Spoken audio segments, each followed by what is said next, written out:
Hello my dear friends. तो आज हम स्टार्ट करने वाले हैं exact differential equation.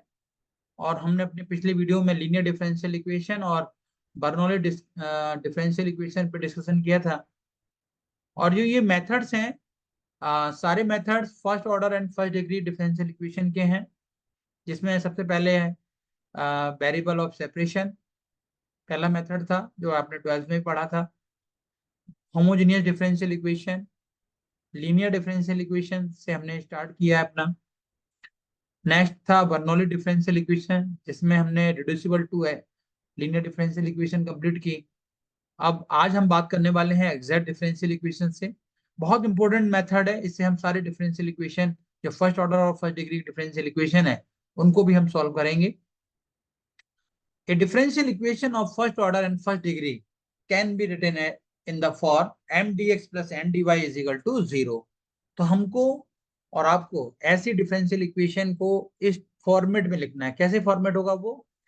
M D x, मतलब डीएक्स का जो कोफिशिएंट होगा वो एम, हम उसको लेंगे। और प्लस एन डी वाई, जो डी वाई का कोफिशिएंट होगा उसको एन लेंगे। M D x plus N D Y is equal to zero, where m जो होगा, m and n are the function of x and y और both if it is the satisfy the conditions. Conditions है exact की कि exact कब होगा? जब हम m को विद रेस्पेक्ट टू y और n को विद रेस्पेक्ट टू x। आपको ध्यान रखना है कि एग्जैक्ट डिफरेंशियल इक्वेशन में जब हम कंडीशन चेक करेंगे तो जो del m upon del y है, इसमें जब हम y के रेस्पेक्ट में डिफरेंशियल करेंगे तो x एज ए कांस्टेंट की तरह ट्रीट होगा। जब हम n को विद रेस्पेक्ट टू x करेंगे डिफरेंशिएट, तो y एज ए कांस्टेंट की तरह ट्रीट, क्योंकि हम पार्शियल डिफरेंशियल कर रहे हैं, है ना। इसको थोड़ा सा आपको ध्यान रखना होगा। अगर ये कंडीशन दोनों इक्वल टू है then it is called exact differential equation. Clear हो गया? अब आते हैं भाई, जब अगर एग्जैक्ट है तो उसका एक सॉल्यूशन होगा। जैसे लीनियर में सॉल्यूशन था, पहले हमने आई एफ निकाला था, फिर हमने उसमें सॉल्यूशन था y into I F is equal to integration of q into I F into d x plus c. ऐसे ही यहाँ भाई सॉल्यूशन है, तो हम इस सॉल्यूशन की पहले हम बात कर लें कि भाई ऐसा सॉल्यूशन क्या है। कि भाई इसका सॉल्यूशन जो होगा वो होगा m D x plus integration में n D Y is equal to constant. जब हम y m को dx के रेस्पेक्ट में इंटीग्रल करेंगे तो आपको याद रखना है y ऐसे कांस्टेंट की तरह ट्रीट होना है। ठीक है? अब आपके दिमाग में आ रहा है सर n में क्या करेंगे सर? कि जो y के रेस्पेक्ट इंटीग्रल करेंगे तो आपके दिमाग में एक ही लाइन बात आएगी, x एज ए कांस्टेंट सर कर दीजिए। No, this is the wrong. और ये गलती मोस्टली लोग करेंगे एग्जाम में, क्योंकि उनको पता है m को x के रेस्पेक्ट में कर रहे हैं तो y एज ए कांस्टेंट कर देंगे।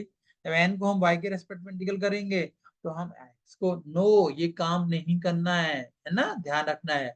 अब मैं बहुत इंपॉर्टेंट चीज बता रहा हूँ पूरी एग्जैक्ट की। Taking only those term, those term which do not contain x, that is pure y। कौन कौन सी टर्म लेनी है? प्योर y और कांस्टेंट। हम उस टर्म को नहीं लेंगे जिसमें x हो, जैसे एक्स स्क्वायर वाई नहीं ले सकते, सिर्फ वाई स्क्वायर ले लेंगे। इसलिए यहाँ पे लिखा है दैट इज प्योर वाई और कांस्टेंट। ये चीज आपको थोड़ा ध्यान रखनी है, इसमें याद रखनी है भाई एग्जैक्ट में। अगर आपने ऐसा ध्यान नहीं रखा तो मतलब आंसर आपका गलत आएगा, जो वो उसका सॉल्यूशन नहीं निकलने वाला है। क्लियर? ये आपको थोड़ा सा ध्यान रखना है। ये है आपका एग्जैक्ट डिफरेंशियल इक्वेशन। अब बात करते हैं इनके क्वेश्चंस की। क्लियर? तो सबसे पहले क्वेश्चन लेते हैं हम लोग सॉल्व। बहुत इजी पहले क्वेश्चन ले लें आपके साथ। चलो सबसे पहले बहुत इजी क्वेश्चन लेते हैं। 3x² dx -2y dy is equal to 0। तो भाई देखो, अब मैं कंपेयर करता हूँ m D x plus N D y से। तो जो ये वैल्यू जो दिखाई दे रही है आपकी, ये वाली जो ये वैल्यू है ना, ये आपकी एम है, एम डी एक्स। और जो एन है वो ये है विद माइनस। तो ये है आपका एन। आप कंपेयर करेंगे तो आप क्या लिखोगे भाई कि सर एम की वैल्यू तो 3x² है, बिल्कुल मैंने बोला सही है भाई, और एन की वैल्यू क्या है -2y है। अब मैं ये देख लूं भाई कि ये दोनों इक्वल है, डिफरेंशियल करूंगा तो del M upon del Y की वैल्यू कितनी आएगी बताओ भाई। y के रेस्पेक्ट में कर रहे हैं तो x कांस्टेंट होगा, तो इसकी वैल्यू 0 हो गई। एंड n को मैं with respect to y x करूंगा तो x करूंगा सर तो y तो एज ए कांस्टेंट का ट्रीट होगा। तो आप यहाँ देख पा रहे हो कि भाई दोनों की वैल्यू तो बराबर है। तो मैं यहाँ एक छोटी सी लाइन लिखूंगा, इट इज एग्जैक्ट। मैंने बहुत इजी क्वेश्चन लिया है, बहुत इजी। It is exact. अब जैसे ही ये एग्जैक्ट होगा, इसका सॉल्यूशन, इसका सॉल्यूशन क्या होगा भाई? Solution is integration of m dx plus integration of m dy is equal to constant. अब भाई m में हमें लिख लूं, m की वैल्यू क्या है 3x² है, लिख लूंगा मैं इंटू डी एक्स। n की क्या प्योर y है क्या? हाँ सर बिल्कुल है। तो मैं यहाँ पे लिख दूंगा भाई -2/dy। इंटीग्रल आप कर लोगे? बिल्कुल कर लेंगे सर। x³ अपॉन 3 प्लस या sorry -2y² by 2 is equal to c. 2 cancel, 3 3 cancel. तो आंसर आप देख पा रहे होंगे कि भाई x³ minus y² is equal to c. तो ये बहुत छोटा सा आंसर इसका आया। ये लो, क्लियर आंसर। ऐसे आप जब भी आंसर एग्जाम में निकालें तो ऐसे मार्किंग कर दें। अब देखो वो जो ये क्वेश्चन मैंने एग्जिट से किया था, आंसर आया। अब देखो मैं इसी क्वेश्चन को एक लाइन में करता हूँ, कैसे करता हूँ, और मैं डाल देता हूँ, है ना, क्योंकि बहुत इजी क्वेश्चन था। 3x² dx is equal to 2/dy, है ना। आपने एग्जाम में पढ़ा है ट्वेल्थ में कि वेरिएबल ऑफ सेपरेशन, तो वहां पर एक्स के पास x है, y के पास y है, ऑन इंटीग्रेट कर देंगे आप। देखो integration of 3x² dx is equal to 2/dy plus constant. तो 3x³ upon 3, 2y² upon 2 plus c। So x³ minus y²। देखो कितना एक लाइन में आंसर आ गया। अब आपके दिमाग में आ रहा है सर आपने एक लाइन में तो आ गया, ये आपने एग्जैक्ट क्यों किया फिर? भाई ये फर्स्ट ऑर्डर और फर्स्ट डिग्री की डिफरेंशियल इक्वेशन है, हम तो किसी से भी कर सकते हैं, सबसे आंसर सेम ही आएगा। देख लो, हमने तो वेरिएबल ऑफ सेपरेशन से कर दिया फर्स्ट मेथड, आंसर आ गया आपका। यही आंसर देखो, इससे भी आया, एग्जैक्ट से सेम आंसर आया। तो मतलब आप खुद पहचानेंगे कि भाई ये क्वेश्चन मुझे किससे करना है, लीनियर से करना है कि डिफरेंस होमोजेनियस से करना है कि बर्नौली से करना है कि एग्जैक्ट से करना है। तो एग्जैक्ट बहुत बेस्ट मेथड है, और इससे आप सारे क्वेश्चन बहुत अच्छी तरह हैंडल कर सकते हैं। लेकिन आपको पहचानना है, क्योंकि देखो एग्जाम में ना सिर्फ सॉल्व लिखा है, सॉल्व के अलावा और कुछ नहीं लिखा रहता। ना ये लिखा रहता है कि लीनियर से करना है कि होमोजेनियस से करना है कि बर्नौली से करना है। आपको खुद पहचानना है भाई किससे करना है, क्या ये एग्जैक्ट है, क्या ये लीनियर है, क्या होमोजेनियस है। वो तो आपके ऊपर डिपेंड करेगा ना, आप क्या पहचान पाएंगे। जैसे मैंने पहचाना कि भाई ये तो एग्जैक्ट से भी कर ली मैंने भी थोड़ी देर पहले आपसे बताया कि चलो इस दूसरा मेथड देखते हैं, तो वेरिएबल सेपरेशन से भी हो रहा है सर, तो हमने एग्जैक्ट की जरूरत ही नहीं करने की। तो ये जरूरी नहीं है आप किस मेथड से कर रहे हैं, ये इंपॉर्टेंट है कि उसका सॉल्यूशन एक्चुअली में आ रहा है कि नहीं आ रहा है। ठीक है, ये चीज अपने को ध्यान दें। एक क्वेश्चन और देखते हैं, है ना। बहुत अच्छे अच्छे क्वेश्चन दूंगा मैं, और बहुत सारे ट्रिक बताऊंगा मैं आपको। लेकिन ना आप सब्सक्राइब और शेयर करना मत भूलो, अपने दोस्तों से बोलो कि भाई मैं ये ना चैनल है संजय सर का, संजय सर बहुत अच्छे मैथ पढ़ा रहे हैं, पढ़ो, है ना। पास तो होना है भाई, सबको पास होना है, तो भाई वो भी पास हो जाए, उनका भी भला हो जाए। ठीक है, तो नेक्स्ट क्वेश्चन में देखो सॉल्व लिख रहा हूँ। 1 + y into cos x into d x plus e⁻y into sine x. ये भी क्वेश्चन ऐसा है कि आरजीपी में पूछा जा चुका है। ठीक है, चलिए, ये दिसंबर 14 का क्वेश्चन है, 2014 में आया था आरजीपी में। बहुत अच्छे अच्छे इंपॉर्टेंट क्वेश्चन मैं कराऊंगा आपको, बेफिक्र रहो। अब मैं कंपेयर करता हूं भाई। देखो ये जो दिखाई दे रहा है क्या है ये, बताओ। और ये जो दिखाई दे रहा है वो है क्या, ये सर m है क्योंकि dx के मल्टीपल में है, और ये सर n है। तो m की वैल्यू तो भाई आपके सामने आ गई। चलो भाई, m की वैल्यू आ गई 1 + e⁻y इंटू कॉस एक्स। ठीक है। और n की वैल्यू क्या है भाई, e⁻y इंटू साइन वाई। ठीक है, ये भी क्लियर हो गया भाई। यहाँ थोड़ा करेक्शन कर लेता हूं मैं, थोड़ा सा करेक्शन है, ये ना x है, क्योंकि फिर ना तो आंसर आपका वेरीज नहीं करेगा, आप बोलोगे सर गलत हो गया है, तो कोई बात नहीं, x हो गया, ये भी x हो गया। क्लियर। अब मैं डिफरेंशियल कर रहा हूँ, del m upon del y की वैल्यू, बोलो क्या लिखूं।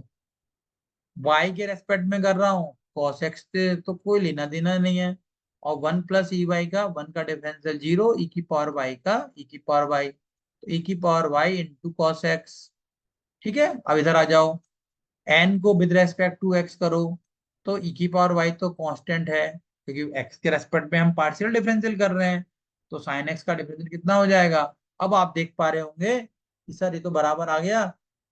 क्यों आ गया भाई, दोनों की वैल्यू सेम है, del n upon del X है, तो ये आ गया ना बराबर। मैं एक छोटी सी लाइन लिख दूंगा, इट इज एग्जैक्ट। ठीक है, सॉल्यूशन बोलो। Solution is integration of m dx plus integration of n dy। m की वैल्यू बताओ भाई, पीछे देखनी पड़ेगी, 1 + e⁻y into cos x, plus क्या n में कोई टर्म है जो हम ले सकते हो। देखो n में देखो y भी है और x, यहाँ ध्यान दो, ये ध्यान देने वाली जगह है। जो n में है y और x है, there are no term that is pure pure y, pure y दिखाई दे रही है क्या, नो नो नो नो, तो हम यहाँ लिखेंगे देयर आर नो टर्म, है ना, एंड जीरो, ये ध्यान रखनी है आपको, कोई टर्म नहीं है तो जीरो लिखना आपको। बहुत इंपॉर्टेंट क्वेश्चन बता दिया मैंने। मोस्टली क्या करेंगे बच्चे कि भाई y के रेस्पेक्ट में इंटीग्रल कर डालेंगे और x को कांस्टेंट ले लेंगे, उनका आंसर आ जाएगा। नहीं करना है ऐसा, ध्यान रखना है यहाँ पर, ये गलती हर कोई करता ही है। अगर आपने गलती कर दी तो मतलब बेवकूफी होगी फिर हमारी, ये काम अपने को नहीं करना वहां पर, कि एन में जो भी आप टर्म्स होंगे उसको with respect to Y integral कर दो, और ना एक्स भी उसमें एज ए कांस्टेंट ट्रीट कर लो, नहीं करना। अगर मिक्स है तो छोड़ दो, जीरो। अब इंटीग्रल का आंसर कितना आएगा बताओ भाई, 1 का इंटीग्रल आएगा एक्स प्लस, अब देखो एक्स के रेस्पेक्ट में कर रहे हो आप, है ना, तो 1 + y तो कांस्टेंट आ जाएगा, और cos x का इंटीग्रल कितना होगा, साइन x होगा, इजिकल टू 0। तो ये चीजें आपको थोड़ा सा अपने में ध्यान रखनी है, जहाँ जहाँ गलती होगी मैं आपको बताता जाऊंगा कि आप कहाँ कहाँ वो पॉइंट होंगे जहाँ आप बिल्कुल गलत करने के लिए तैयार बैठे हो। लेकिन मेरा काम क्या है, मुझे तो आपको रोकना होगा गलती करने के लिए। मैं तो गलत तो भाई चीज हो ही जाती है 1 मिनट में, ज्यादा ध्यान थोड़ी देता है इंसान। एक क्वेश्चन मैं और लेता हूँ आपको, बहुत अच्छे अच्छे क्वेश्चन मैं आपको बताता जा रहा हूँ इसलिए ताकि आप ना एग्जाम में करके आओ। Next, solve 1 + 4xy plus 2y² into dx plus 1 + 4xy plus 2x² into dy। बहुत अच्छे अच्छे क्वेश्चन सेलेक्टेड मैंने रखा सब कुछ, ताकि आपको सारी दिक्कतें नहीं आए। अब मैं देखना चाहता हूँ क्या ये एग्जैक्ट है। अब देखो ऐसी डिफरेंशियल इक्वेशन है जहाँ पे तुमको दिख रही है कि वेरिएबल सेपरेशन हो सकती है, क्या ये लीनियर है, कहीं दिखाई दे रही, क्या होमोजीनियस है, नहीं दिख रही। ये खुद देखना पड़ेगा आपको किससे करना है, क्योंकि एग्जाम में सिर्फ सॉल्व है ना, तो एग्जैक्ट सबसे बेस्ट मेथड है, ध्यान रखना है ना। अब मैं काम करता हूँ, पहले देखता हूँ कि भाई क्या एग्जैक्ट से भी हो पाएगी, नहीं हो पाएगा। 1 + 4xy प्लस 2y² और n की वैल्यू, ये m हो गया और ये n हो गया। 1 + 4xy प्लस 2x², m को with respect to y differential कर दो, 1 का डिफरेंशियल 0, 4x y का डिफरेंशियल 1 प्लस 4y, गुड। यहाँ आ जाते हैं, n को विद रेस्पेक्ट टू x कर दो, 1 का डिफरेंशियल 0, 4y कांस्टेंट, x का डिफरेंशियल 1 प्लस 4x, भाई तो बराबर आ गए। बहुत अच्छी बात है, तो इससे ज्यादा खुशी क्या हो सकती है कि दोनों चीज तो बराबर आ गई। बस आगे तो आ गई, फिर क्या है, एग्जैक्ट हो गया।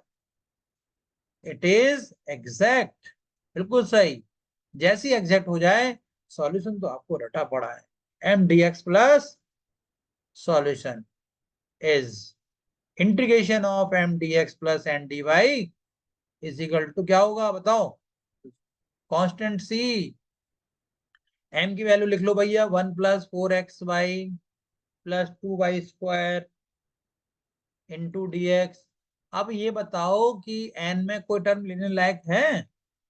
देखो बताओ, 1 4x5 मिक्स है, यहाँ भी x है, ये दो टर्म तो हम ले ही नहीं सकते, कोई हमारे फायदे की नहीं, क्योंकि यहाँ पर x है, हमें तो प्योर y और कांस्टेंट ही लेना है भैया। तो हम, हमारे पास जो काम की चीज हुई वो ओनली 1 हुई, तो हम ओनली 1 को लेंगे। 3 टर्म है हमारे पास n में, तो हमारी दो काम की नहीं है, हम सिर्फ 1 को लेंगे, तो 1 × dy। ये बहुत इंपॉर्टेंट चीज मैंने तुमको बताई है। तो n में जो जरूरी की चीज है उनको उठाना है ऐसे। आओ भैया, नहीं है, जीरो, जीरो बना दो बस, सीधा सीधा। क्यों भैया, कोई काम की चीज नहीं तो हम क्या कर रहे हैं, जीरो लिख देंगे। ठीक है, ये चीज ध्यान रखना है, तो आराम से पढ़ो साथ साथ मेरे। तो नेक्स्ट, वन का integral with respect to X आएगा 4x² अपॉन 2, क्योंकि x के रेस्पेक्ट में कर रहा हूं मैं, 2xy² प्लस 1 का इंटीग्रल y, 2 से 2 कट गया भाई, क्या बचेगा, x plus 2x² plus 2xy² plus y is equal to c. देखो भाई, आया आंसर, ऐसे ही आता है। आप डेली आप ना, मैं पढ़ाऊंगा आपको, आप पढ़ते जाइए और साथ साथ आंसर निकालते जाओ, है ना। बहुत सारे आंसर मैं देता जाऊंगा, आप खुद करिए, है ना। एक क्वेश्चन मैं और दे रहा हूँ, आप इसको घर से ट्राई करना, ठीक है। मैं दे रहा हूँ आपको क्वेश्चन, और मुझे बताना कल, नहीं तो फिर मैं बता दूंगा आपको, मैं जो कल दिया था घर पे, आप उसको मुझे बताना। बहुत इंपॉर्टेंट क्वेश्चन, 1 + e⁻x/y, खुद बताना मुझे, मैं इसको करा भी दूंगा भाई, प्लस e⁻x/y, और ढूंढना इसके answer, upon x/y to dy is equal to 0। खुद ढूंढना है इसको, है ना, खुद होमवर्क है ये आपके लिए, बहुत बड़ी चीज मैंने बताई है ना। ये एम है आपका, ये है, चलो मैं इतना भी हिंट कर दिया। तो आपको हमारा वीडियो ना जो अच्छा लगे तो आप दूसरों से जरूर बताएं, है ना, क्योंकि बहुत मेहनत से मैं स्टूडेंट के लिए ही पढ़ा रहा हूँ, टाइम निकाल करके। कैसे बहुत टिपिकल रहता है स्टूडेंट के लिए हेल्प करना, लेकिन नहीं, फर्स्ट प्रायोरिटी स्टूडेंट है, तो मैं उनकी हेल्प कैसे ना कैसे करूंगा। इसके बाद मैं स्टार्ट करने वाला हूँ, अब वो क्वेश्चन मैं कराऊंगा जो एग्जैक्ट नहीं है, नॉट इक्वल टू आएंगे, लेकिन एग्जैक्ट उनको हम बनाएंगे, हमारे पास मेथड्स हैं एग्जैक्ट बनाने के लिए, तो वो हम अपने अगले वीडियो में लेके आएंगे। सो तब के लिए थैंक यू, गुड नाइट। और आप ना शेयर जरूर करें, है ना। सो बाय, गुड नाइट।